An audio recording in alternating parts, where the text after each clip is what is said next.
묵상합니다. 이 백성은 나를 위하여 지었나니 내 찬송을 부르게 하려 함이라 하셨습니다. 우리가 밤이 새도록 하나님을 찬양하며 영광 올려드려도 부족한 시간인데 또한 우리가 말씀을 나눕니다. 이 말씀을 읽고 그 말씀의 진리를 나눌 때 우리가 하나님의 분명하신 뜻을 깨달아는 지혜가 우리 속에 있게 하소서. 하나님, 우리가 세상의 흐름 속에서 하나님의 진리의 말씀을 들고 서는 주의 신령한 백성 다 되게 하소서. 우리가 이 어두운 세상에 이 세상을 비치는 유일한 빛이 되게 하시고 이 썩어져가는 세상을 하나님께로 되돌리는 유일한 소금의 맛을 내는 주의 존재들이 다 되게 하소서. 하나님, 우리는 너무나 심히 미약하고 연약합니다. 그러나 우리 속에 계신 성령 하나님께서 우리와 함께 하심으로 말미암아 이 귀한 직임을 능히 감당할 수 있도록 함께 하소서. 예수님 이름으로 감사하며 기도합니다. 아멘. 오늘 본문에 있는 말씀을 통해서 진정한 부 그리고 자족하는 경건, 그런 제목 가지고 말씀을 살펴보겠습니다. 미국의 한 동네에 이제 브라이언이라고 하는 애가 있는데요. 그 애가 한 이제 편의점에 가는데 성적표를 보여줍니다. 이 편의점은 그 동네 아이들 누구든지 성적이 조금만 오르면 한 바구니, 이제 이만한 바구니에다가 과자를 마음껏 담게 하고 그걸 선물로 줍니다. 근데 얘가 지난 이제 학기에는 75점이었는데 85점을 받았습니다. 그래서 이제 그 사장님이 기뻐하면서, 야, 브라이언 너 참 잘했다. 그러면서 이만한 바구니에다가 네 담고 싶은 거 다 담아라 했더니 얘가 세 가지를 담았는데 빵, 그 다음에 우유, 그리고 이제 그 버터, 이렇게 이제 세 가지를 담았습니다. 그래서 사장님이 이제 애를 쳐다보면서, 야, 하나 더 가져와. 그랬더니 여러분 그 오리오 그 쿠키 있잖아요. 그 똑같더라고 보니까. 걔가 그 요만한 거 하나를 가져왔습니다. 그래서 딱 보니까 그 사장이 물어봤습니다. 이거 누가 좋아하는 거니? 그랬더니 어머니가 좋아하는 겁니다. 근데 이제 여러분 일반적으로 애들이 과자를 담으면 뭘 담겠어요? 지 좋아하는 과자를 다 담는데 우유 담고 빵 담고 버터를 담는다? 그래서 이거 뭐 하는 거니? 그랬더니 어머니가 병들어 누워 계신데 집에서 이제 돈 버는 사람이 마땅치 않습니다. 이걸 가져가면 우리가 이렇게 식사를 나눌 수가 있게 됩니다. 근데 이제 그러면서 그 오리오 그 과자를 어머니에게 어머니날 선물로 준다 하니까 사장님이 그 옆에 이제 이렇게 가슴에다가 꼽아주는 그 꽃송인데 그걸 하나를 줍니다. 얼마냐면 $35예요. 여기 담은 것보다 더 비쌉니다. 꽃이. 그걸 주면서, 야, 이걸 네 어머니 가슴에 갖다 달아드려라.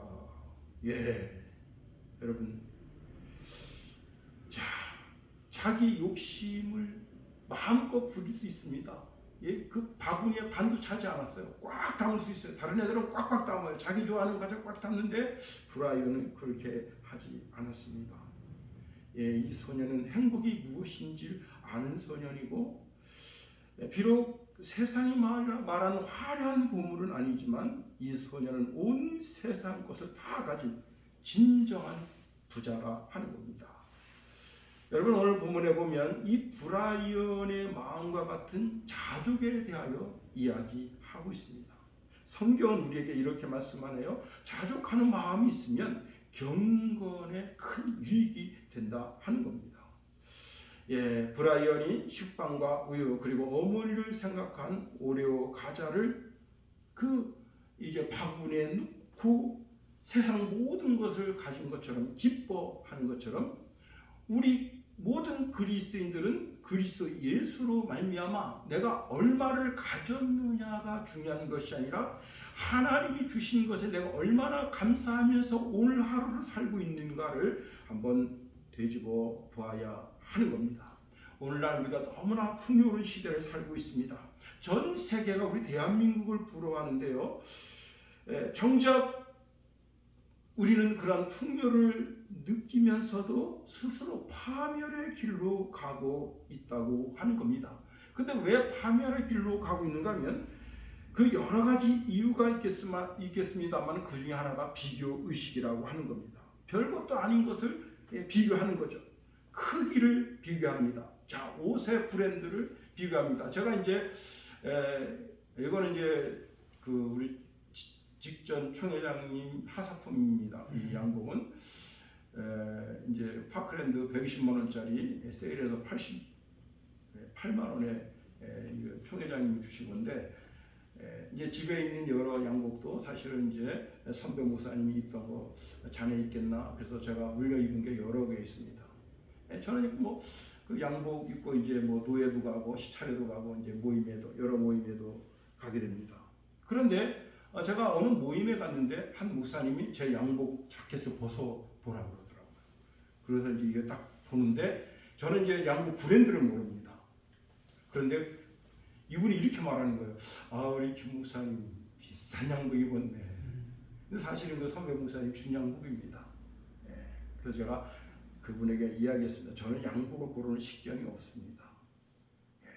근데 그 목사님이 그렇게 한 의도가 있습니다. 이분은 모든 양복은 LA에서 사가집니다. 그러니까 개념이 틀려요. 우리 개념하고는.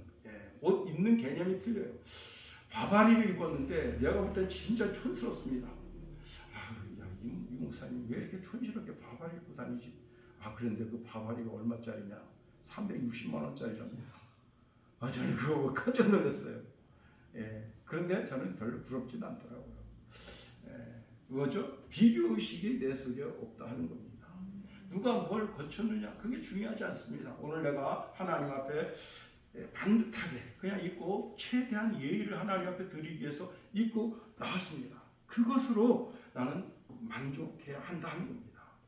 특히 요즘 이제 SNS 시대인데요. 우리가 작은 휴대폰을 통해서 다른 사람들에게 내가 얼마나 화려한 삶을 살고 있는지 자꾸 보여주려고 합니다. 그런데 그 SNS를 보면 볼수록 어떻게 되죠? 나는 점점점 작아지고 점점점 초라해집니다. 이제 친구들이 이제 커피숍에 가서 이 커피 놓고 그다음에 치즈 놓고 그다음에 이제 빵 놓고 이거 사진 찍어서 올리면서 나는 이런 여유를 부리고 있다. 그렇게 이제 올리죠. 근데 저는 이제 사실은 커피를 아침에 제가 이제 직접 갈아가지고 커피를 내려서 마시는데 이제 1kg에 9,900원짜리 굉장히 많더라고요. 1kg에 9,900원 베트남 커피 그거 볶아가지고 온 거예요. 그거 이제 내려서 먹는데 이분은 한 잔이 8,000원짜리입니다. 영수증하고 같이 찍었는데 8,000원짜리. 그러면 그 치즈 조그만 거 하나, 빵 쪼가리 하나, 그게 얼마냐? 2, 3만 원 되는 거 아니에요. 그래서 보면서 야, 참 사치다. 그런데 그걸 비교의식으로 바라보면 어떻게 되겠습니까? 내가 초라해지는 거죠. 그리고는 자기 자신을 자꾸 채찍질하게 됩니다. 좀 더 가져야 돼. 내가 행복해지려면 조금 더 가져야 돼. 조금 더 성적이 올라가야 돼. 조금 더 높이 올라가야 돼. 그렇게 속삭이게 되는데 성경은 전혀 다른 가르침을 주고 있다고 하는 겁니다. 바울은 디모데에게 편지를 보내면서 자족하는 마음을 가지라 말씀하고 있습니다. 참된 행복, 참된 이익은 자족하는 마음에서 온다는 겁니다. 그래서 6절에 이렇게 말씀하고 있습니다. 그러나 자족하는 마음이 있으면 경건은 큰 유익이 되느니라 말씀합니다. 이 자족이라는 게 뭐냐? 자족이라고 하는 것은 자기 만족, 체념이 아니에요. 본래는 스스로 충분하다 그런 뜻입니다. 즉 외부의 도움 없이 만족할 수 있는 상태가 되었다 하는 겁니다. 뭘 자꾸 채워서 만족한 게 아닙니다. 내 심령 가운데 내 스스로 뭔가가 충분하게 채워진 겁니다. 여러분 우리가 예배 전에 찬양을 뜨겁게 불렀습니다. 찬양을 뜨겁게 부르면서 그 찬양이 내 영 속에 꽉 차게 되니까 여러분 어떻습니까? 마음이 부유하죠. 그와 같은 거예요. 뭔가 내 속에서 뭔가가 지금 내 심령 가운데 꽉 채워졌습니다. 하나님을 찬양하는, 하나님을 노래하고 싶은 그런 열정이 꽉 차려진 상태. 그게 자족의 마음이라 할 수 있습니다. 그런데 원래 이 자족이라는 말 뜻이 어디서 왔는가 하면 팔뚝을 들어 올린다 그런 뜻에서 왔습니다. 자, 팔뚝을 들어 올린다는 게 뭐냐면 힘과 능력이 내게 있다는 겁니다. 아직까지 내게 힘과 능력이 있다. 필요한 것을 스스로 감당할 수 있는 상태, 즉 부족함이 없는 상태가 내 심령 가운데 있다는 겁니다. 이 단어가 조금 더 발전해서 더하거나 보충할 필요가 없는 충분함, 넘치는 만족이라는 뜻으로 발전했습니다. 그게 바로 자족이라고 하는 단어입니다. 성경은 자족을 세상의 것과 비교해서 자족이 얻어진다고 말씀하지 않는 겁니다. 이미 내 속에는 그 내가 알지 못하는, 내가 만족할 수 있는 그 영적인 그 메커니즘이 내 속에 있는데 그걸 내가 발견하지 못하고 자꾸 세상에 어디엔가 뭔가 내 마음을 흡족하게 할 수 있는 것이 뭐가 있다고 스스로 착각하고 세상 것을 바라보게 된다는 거죠. 그렇습니다. 하나님은 이미 나에게 충분하십니다. 내 영혼을 만족해 하시는 분이시다. 내 영혼을 흥분시키시고 정말 하나님 한 분만을 위해서 기뻐할 수 있는 그런 모든 것을 주시는 분이시다 하는 겁니다. 그렇습니다. 우리가 오늘 본문에 있는 말씀을 통해서 세 가지로 한번 살펴보겠습니다. 경건의 완성은 자족하는 마음에 있다 하는 겁니다. 자, 우리가 이제 이미 지난 시간에 경건 이익의 수단인가 생명의 길인가 라는 제목으로 말씀을 살펴봤는데요. 그 중에 5절 말씀입니다. 제가 읽어드립니다. 마음이 부패하여지고 진리를 잃어버려 경건을 이익의 방도로 생각하는 자들의 다툼이 일어나느니라 말씀했습니다. 자, 당시의 경건을 이익의 방도로 잘못 삼는 사람들이 있었다 하는 겁니다.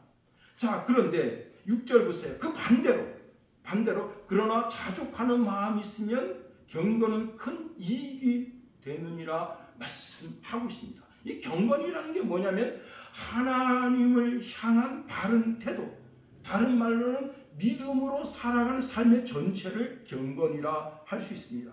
이게 조금 더 발전된 단어로 면전의식이죠. 면전의식, 호람되어 내가 지금 하나님 앞에 있다 하는 겁니다.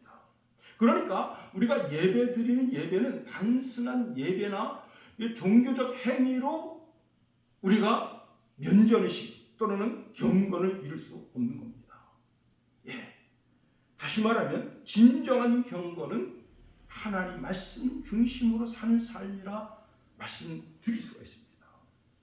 자, 하나님 중심으로 사는 삶이 바로 자족하는 마음의 삶이다 하는 거예요. 나는 하나님 한 분만으로 만족합니다 라고 고백할 수 있는 삶이라는 겁니다.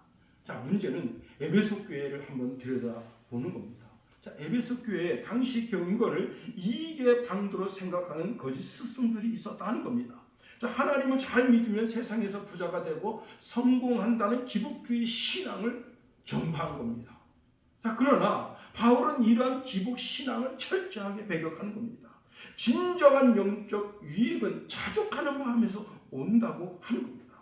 우리가 하나님을 닮아가는 경건한 삶을 추구하면서 계속 끊임없이 소유에 집착한다면, 그리고 소유가 없는 것 때문에 불평한다면 그것은 참된 경건이 아니라는 사실입니다. 우리는 하나님 한 분만으로 만족할 수 있어야 되는 겁니다. 그것을 우리가 어디서 알 수 있는가 하면 하박국이라고 하는 선지자를 통해서 알 수 있습니다. 그가 이렇게 고백합니다. 나는 나무가 무성하지 못하며 포도나무에 열매가 없으며 감람나무에 소출이 없으며 밭에 먹을 것이 없으며 우리의 양이 없으며 외양간에 소가 없을지라도 나는 여호와로 말미암아 즐거하며 나의 구원의 하나님으로 말미암아 기뻐하리로다 말씀합니다. 여러분 정말 묻습니다. 하나님 한 분만으로 만족할 수 있나요? 그분만으로 자족할 수 있겠습니까? 진정한 그리스도인의 삶을 살고 있는 겁니다. 그렇습니다. 자, 바울도 같은 고백을 합니다. 빌립보서 4장 11절 13절에 보니까 내가 궁핍함으로 말하는 것이 아니라 어떠한 형편에든지 나는 자족하기를 배웠노니 나는 비천에 처할 줄도 알고 풍부에 처할 줄도 알아. 모든 일 곧 부름과 배고픔과 풍부와 궁핍에 처할 줄 아는 일체의 비결을 배웠노라. 내게 능력 주시는 자 안에서 내가 모든 것을 할 수 있느니라 말씀하고 있습니다. 여러분, 바울은 아주 정말 고고한 집안의 자녀입니다. 예. 그런데 그가 예수 그리스도를 구주로 믿고 바울이 굶었다. 여러분, 그 집안에서 그 사울이라고 하는 이 사람이 복음 전하고 다닌다고 하면서 굶었다. 그러면요, 집안에서 아마 난리 났을 겁니다. 그런데 그런 일체의 비결을 자기가 가지고 있는데 그게 자기 속에 있는 간절이라는 거, 자족이라는 거. 그렇습니다. 여러분, 이러한 자족은 타고난 성품이 아니라 연단과 훈련을 통해서 얻어지는 영적인 능력이라는 겁니다. 하나님이 내 삶의 공급자 되심을 깊이 신뢰할 때 비로소 탐욕을 벗어버리고 진정한 만족, 자족하는 삶을 살게 된다는 겁니다. 두 번째로 인생은요, 공술의 공수거다 하는 겁니다. 7절 말씀에 보면 이런 말씀 주고 있습니다. 우리가 세상에 아무것도 가지고 온 것이 없음에 또한 아무것도 가지고 가지 못한다 말씀했습니다. 여러분, 알렉산더 대제가 일찍 죽었잖아요. 그죠? 그가 죽으면서 손을 묶지 말라 했다는 겁니다. 이제 저도 정확하게는 이제 그 알아보지는 않았는데 그 관에다가 구멍을 내서 자기 손을 이렇게 밖으로 내보냈다는 겁니다. 내 손에 쥔 게 아무것도 없다. 내가 이렇게 정말 청춘을 바쳐서 전 세계를 지배하는 그런 왕이었지만 내가 죽음으로 이제 내 몸이 이렇게 땅에 묻혀질 때 내가 내 손으로 아무것도 가지고 가는 게 없다 하는 것을 보여줬다는 겁니다. 예수님께서 이제 그 어리석은 부자 비유를 말씀하시죠. 그 부자가 그 밭에서 소출이 아주 풍성합니다. 이 부자의 고민이 생겼습니다. 내가 곡식 쌓아둘 곳이 없으니 어찌할까 하고는 결심을 했습니다. 내가 이렇게 하리라. 내 곡간을 헐고 더 크게 짓고 모든 곡식과 물건을 거기 쌓아두리라 하고 자기 영혼에게 이렇게 명령합니다. 영혼아, 여러 해 쓸 물건을 많이 쌓아두었으니 편안히 쉬고 먹고 마시고 즐거워하자 하리라. 그날 밤에 하나님께서 그 영혼에게 말씀하십니다. 어리석은 자야, 오늘 밤에 내 영혼을 도로 찾으리니 그러면 내가 준비한 모든 것이 누구 것이 되겠느냐 했다는 겁니다. 우리나라에 아주 큰 부자가 있습니다. 제가 이제 이름을 대드리기가 좀 그런데 큰 부자인데 그 부자가 당해년도에 엄청난 풍요를 만났습니다. 그런데 상대적으로 다른 농사꾼들은 농사가 잘 안 됐어요. 같은 기후, 같은 환경인데 농사가 안 돼서 겨울 나는 것도 쉽지 않습니다. 자, 그래서 그런 처지에 있을 때 이 부자가 모든 농부들을 다 불렀습니다. 그리고 여보게들 이 곡식을 자네들에게 나눠준세 하고 나눠줬습니다. 이 부자는 자기가 먹을 만큼의 양식, 이제 보릿고개, 이제 요때가 이제 보릿고개가 되잖아요. 그 보릿고개를 견딜 정도의 양식만 놔두고 모든 양식을 농민들한테 다 나눠주니까 이것을 지켜보던 집사가 주인 어르신, 내년 보릿고개에 곱에 곱을 더해서 비싸게 팔아도 되는데 왜 다 나눠주십니까? 했더니 이 주인이 이렇게 말했습니다. 이 어리석은 집사야, 내년 봄까지 이 곡식을 가지고 있으면 쥐가 다 먹어서 없애는 게 얼마나 많으냐? 그리고 그 쥐를 잡으려고 얼마나 너희들이 고생하고 수고하느냐? 그런데 이 곡식을 저들 창고에 다 넣어주면 쥐 잡을 염려도 없고, 그리고 저들도 이제 올해 농사가 안 돼서 고통스러운데 이제 겨울을 무사히 넘기고 내게 은혜를 입었다고 생각하고 나를 은혜할 것이 아니냐. 결국은 이렇게 베푸는 것이 저들을 위한 것이 아니라 나를 위한 것이다. 그렇게 말했다는 겁니다. 여러분, 베풀며 살아도 부족한 것이 이 세상이다 하는 겁니다. 자족할 수 있는 가장 강력한 근거, 그것은 내가 유한하다는 존재를 느끼고 빈손이라는 것을, 빈손으로 갈 수밖에 없다는 것을 느끼고 어떻게 해요? 자꾸 퍼주는 인생이 될 때 그게 진짜 자족하는 인생이라는 겁니다. 한 치과쌤 이야기를 들려드립니다. 한 학생이 이제 눈물을 글썽이면서 이제 치과 선생님한테 이야기를 합니다. 선생님, 사실은 어머니, 아버지와 함께 살지 않고 할머니랑 살고 있는데 할머니 틀니가 오래돼서 식사를 잘 못하십니다. 제가 돈이 없으니까 치과 화장실 청소해 드릴 테니 할머니 틀니를 해주시면 감사하겠습니다. 하니까 이 치과 선생님이 요즘도 이런 효자가 있구나 하고 네 할머니를 모시고 와라 해서 무료로 치과 치료를 해주었습니다. 이 아이가 그 치과 선생님의 그 선행에 감동해서 선생님, 어떻게 하면 이렇게 의대에 갈 수 있나요? 하고 물어봤습니다. 야, 너 공부 어느 정도 하니? 중간 정도 합니다. 야, 그 정도 가지고는 안 돼. 너 있지, 죽기 살기로 정말 공부를 해야, 그래야 의대에 갈 수 있어. 의대는 이 꼭지점이 3%밖에 못 간단다. 그렇게 얘기해 줬습니다. 너 정말 의대 가고 싶어? 예, 의대 가고 싶습니다. 그래서 저도 선생님처럼 이렇게 많은 사람들에게 이제 의료로 이렇게 베풀며 살고 싶습니다. 그래? 그러면 6시에 치과 문 닫으니까 치과로 가라. 내가 널 수업을 좀 봐주겠다. 그래가지고요, 얘가 이제 그 2차 방정식 이런 것도 몰라요, 얘가. 근데 거기서 선생님이 붙잡고 가르쳐줍니다. 그리고 야, 영어는 무조건 외워야 된다. 그리고 영어 단어 있잖아요. 단어 주고 이건 무조건 해야 된다. 그래가지고 이렇게 된 영어 사전을 얘가 그냥 그걸 그 돌머리가 외우기 시작합니다. 그런데 그 치과에 이제 5층에 거기에 그 애들 가르쳐주는 그 자율학습 그게 이제 교습소가 있었는데 그게 딴 데 가면서 이 학생이 거기서 이제 더 이상 그 치과 선생님한테서 배우지 못하게 된 겁니다. 그리고 5년이 됐습니다. 한 반듯한 학생이 청년이 이제 치과 문을 두드리는 겁니다. 거기서 많이 본 얼굴이에요. 너 걔가 의대 치대 의대 합격증 받고 계신 선생님, 제가 치대 이렇게 합격했습니다. 와, 그 원장님이 왈칵한 거예요. 자신의 선행이 이렇게 더 좋은 결과로 돌아오다니. 그렇습니다. 우리 모두는 청지기인 것을 알아야 됩니다. 사실 내 것이 하나도 없어요. 내가 이 세상 살면서 잠시 내가 소유하고 관리하는 것뿐입니다. 그렇습니다.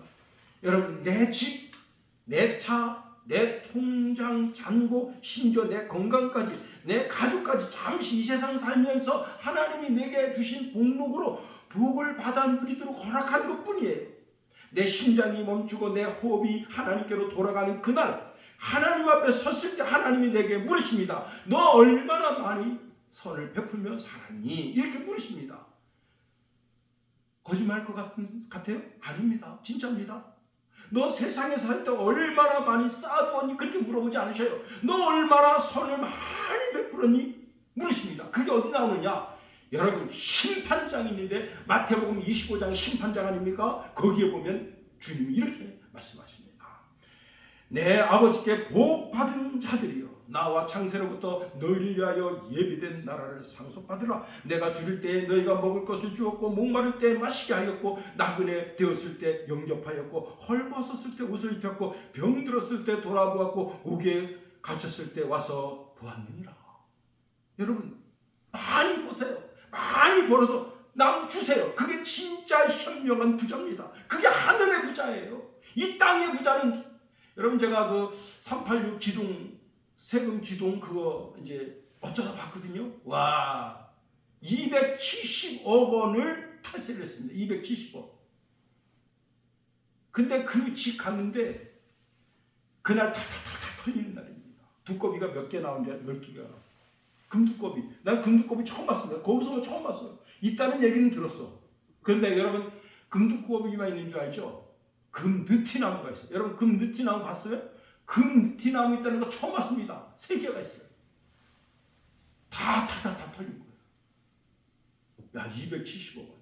탈세하다가 38 기동 세금팀에 걸려들었어요. 자동차도 자기 마누라가 타고 다니는데요. 자동차가 땡땡 이 4개 있는 거 있잖아요. 최고 좋은 거예요. 그게. 그런데 예, 그게 세대입니다. 골고루 번갈아 다 그냥 딱 걸려가지고 근데 자동차를 뒤졌는데 자동차에서도 현금이 5천만 원이 나왔어요. 야, 이 사람 진짜 보통 사람 아닙니다.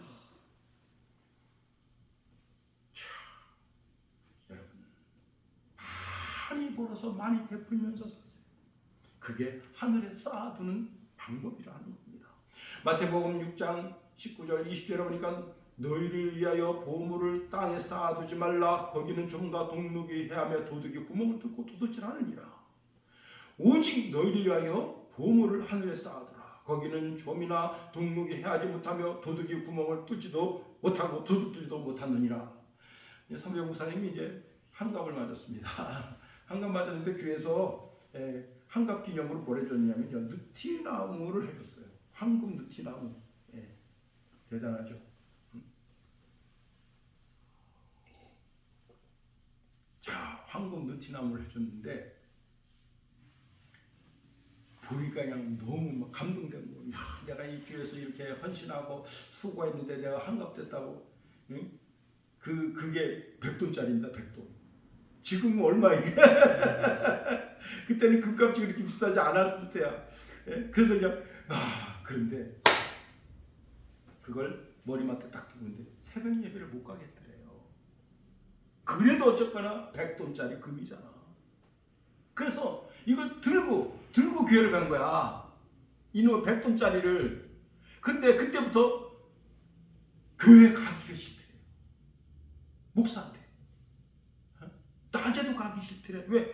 저거 훔쳐가면 어떡하지? 그래서 목사님 이렇게 생각한 거야. 이제 금고를 하나 마련해야 되겠다. 금고를. 그런데 여러분, 그 교회 성도들은 그 집에 금 느티나무 있는 거 다 알아요. 이게 내가 뭐 하는 짓이냐. 그래가지고 당장 장로님 불렀습니다. 장로님, 내 이 금 느티나무 때문에 나 시험 들었습니다. 아니 목사님, 한갑기념으로 장로들이 이렇게 십시일반 모아서 한 건데 왜 시험이 드십니까? 나 이것 때문에 교회를 못 갑니다. 교회를 출근을 못 하겠습니다. 아니 도둑은 도대체 지금 우리 집에 이렇게 왔다 갔다 하는 권사들이 그렇게 많은데 와서 들고 가면 어떡합니까? 보세요. 권사가 도둑년이 됐습니다. 집사가 도둑년이 됐습니다. 성부가 도둑년이 됐으니 내가 어떻게 교회를 가겠습니까? 당장 헌금하겠습니다. 그래서 그걸 헌금을 했대요. 100돈짜리. 그 장로님이 이거 어떡하죠? 당장 팔아서 현금을 해서 교회 재정으로 넣었어요. 야, 지금 100돈이면 1000만 원 넘죠, 그죠? 1000만 원인가? 억인가? 약간 곁길로 갔어요. 자, 마지막으로 감사한 성도의 본분을 가지라는 겁니다. 8절 말씀 보세요. 이렇게 말씀하고 있습니다. 우리가 먹을 것과 입을 것이 있은즉 족한 줄로 알 것이니라 말씀했습니다. 자족하는 삶은 먹을 것과 입을 것이 있다면, 즉 생존을 위해서 필요한 기본적인 것만 있다면 만족할 수 있다는 겁니다. 가장 현명한 그리스도인이 누구냐? 내 삶에 필요한 것이 무엇인가? 내가 욕심 부리지 않고 내 삶에 가장 필요한 것이 무엇인가 그걸 알고 거기에 대처하는 성도가 가장 지혜로운 성도라는 겁니다. 현대인의 불행은 필요가 채워지지 않아서가 아니라 끝없는 욕심 때문에 그 욕심을 채우려 하니 밑 빠진 항아리에 물붓기가 똑같다는 겁니다. 그런데 여러분, 우리가 신앙 가운데 서 있어 보세요. 너희는 먼저 그의 나라와 그의 의를 구하라. 그러면 이 모든 것을 너희에게 더하여 주신다 말씀하십니다. 근데 이 모든 것이 뭐냐면 먹는 것을 하나님이 책임져 주신다. 입는 옷을 책임져 주신다. 잠잘 곳을 책임져 주신다. 자, 그렇습니다. 우리가 하나님 앞에 감사하고 만족하는 삶을 살면 하나님이 이 모든 것을 더해 주신다는 겁니다. 여러분, 야곱 보세요. 야곱, 그냥 그 욕심이 드글드글해요. 이 야곱이라는 사람은요, 사실은 여러분 그 성격 테스트 하잖아요, 그죠? 성격 테스트 하면 야곱은 어떤 놈이냐? 진짜 비열한 놈입니다.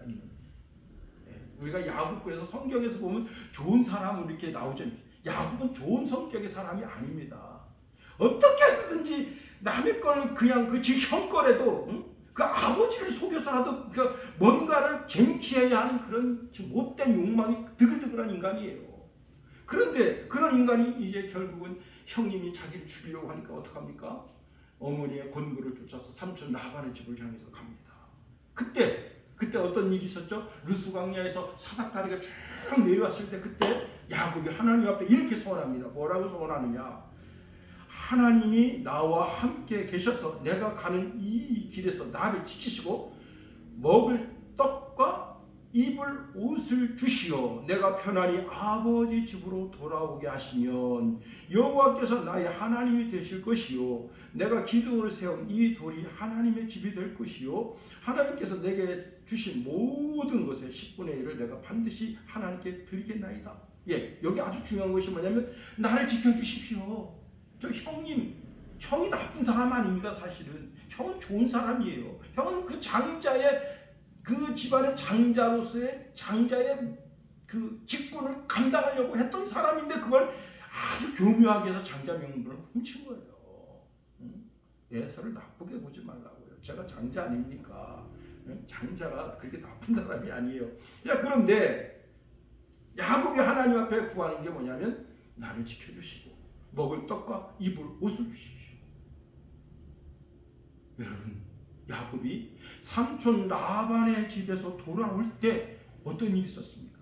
여러분, 형님한테 뇌물을 갖다 바치는데 소떼, 낙타떼, 염소떼, 양떼, 때로 수십 마리씩 갖다 형님에게 바치는 겁니다. 이거 뭐예요? 하나님 의지하고 삼촌 라반의 집에서 종살이 하는 것처럼 살았는데 하나님이 그냥 풍성하게 허락해 주셨다 하는 겁니다. 그렇습니다. 여러분, 하나님은 우리를 입히시고 먹이시고 재우시는 그리고 복에 복을 더하시는 분이시다 하는 것입니다. 족할 줄 아는 신앙, 즉 현재의 부족함을 부정하는 것이 아니라 하나님께서 내 삶의 모든 공급원이 되신다. 그러므로 하나님 은혜 가운데 아멘하며 감사하며 살겠다라고 고백하는 신앙 속에 하나님께서 우리의 삶에 더하시는 은혜를 더하여 주신 겁니다. 우리가 하루 일용할 양식을 주심을 깨닫고 하나님께 감사하며 하나님께서 그 은혜 가운데 여러분 이스라엘 백성들 만나와 메추라기를 먹이신 것 같이 우리의 삶 속에 풍성하게 입히신 겁니다. 그런데 우리 속에 비교의식이 딱 발동하면 그걸 누가 잡느냐? 마귀가 붙잡습니다. 마귀가 붙잡으면 어떻게 되죠?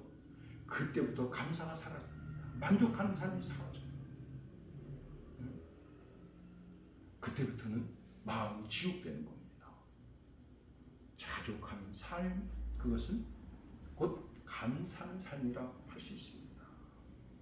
이제 말씀을 마칩니다. 참된 부유함은 창고를 가득 채우는 데 있지 않습니다. 마음의 욕심을 하나씩 지워가는 데 있다 하는 겁니다. 그리고 우리의 마음을 하나님 앞에 온전히 내어드려서 하나님이 충만케 하시는 은혜로 우리가 충만케 될 때 자족하는 삶을 통해서 진정한 행복자로 거듭나게 되는 겁니다. 기도하겠습니다. 하나님, 우리를 붙드시며 인도하소서. 우리에게 자족하는 마음